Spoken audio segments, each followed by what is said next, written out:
optimistic, not even close. So what am I talking about when I mean modeling? So I'm not meaning the swaying the hips and coming down the catwalk and being all skinny and fabulous. What I'm actually meaning is this. And you're all going, that's not modeling, that's running, right? Is it? First question, how many of you are there are runners? Show me some hands. Okay, 1, 2, 3, 4.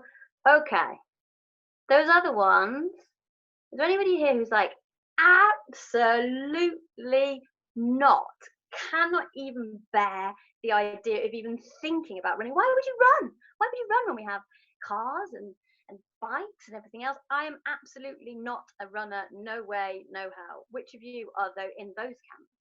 The no. Excellent, fabulous. I'll take you back to 2015. I was in your camp. No, I do not like running. God, no, can't even think about it. I could not run for 1 minute, never mind run anything else. That was when I realized, thanks to modeling, which is a concept from NLP, which in complicated terms actually just means copying. Right, copying. So why copy? Why copy? Why would you want to copy? In 2015, I wanted to lose weight, and I lived in the middle of Italy in Rome, where there's fabulous food. You can go to the bar and they've got brilliant big croissants which are full of carbs, and then you go and they don't just have one course for dinner, they have 2 or 3. There's the primo piatto, il secondo piatto, and one is even better than the other. There's the carbonara and then some matriciana. It's all fabulous, and I like eating and I like drinking, and I didn't really want to do any less of that.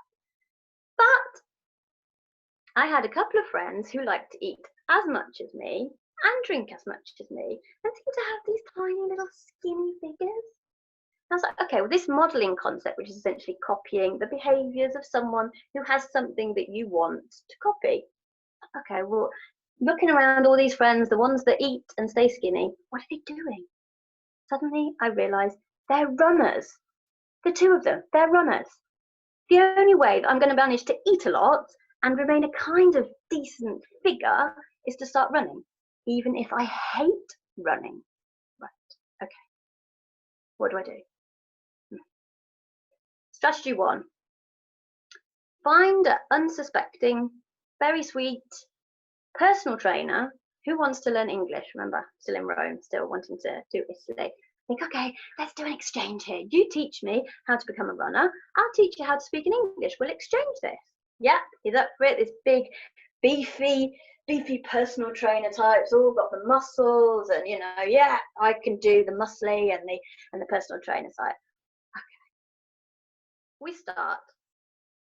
Okay, Kate. Maybe what you can do is maybe you just run for 1 minute. Yeah.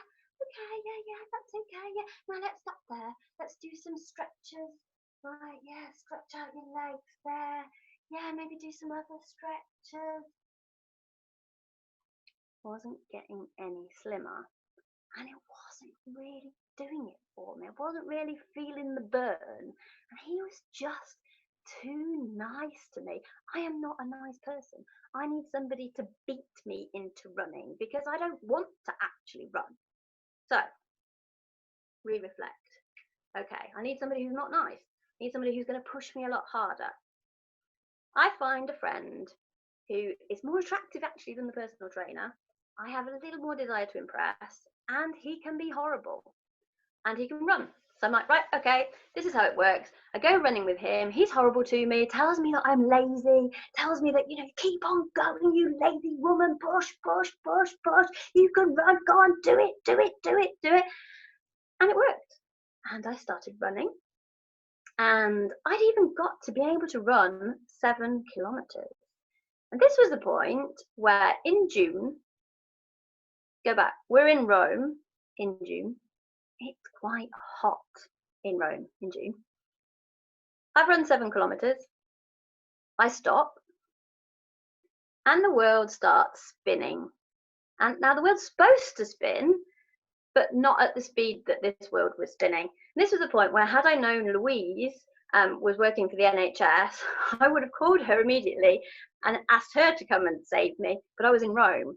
So unfortunately, what was called was a Roman ambulance to the middle of a park. And I had my first experience, because actually there has been 2 in my life, of Italian ambulances.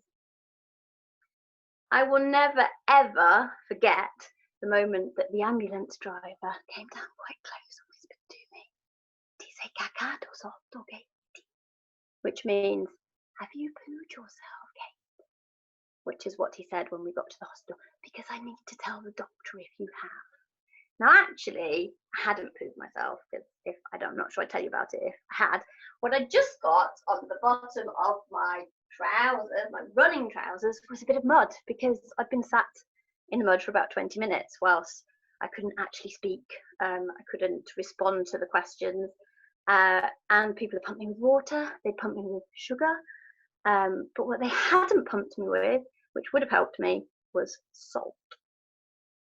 So, Toastmasters, wonderful friends, people that work for the NHS who probably already know this.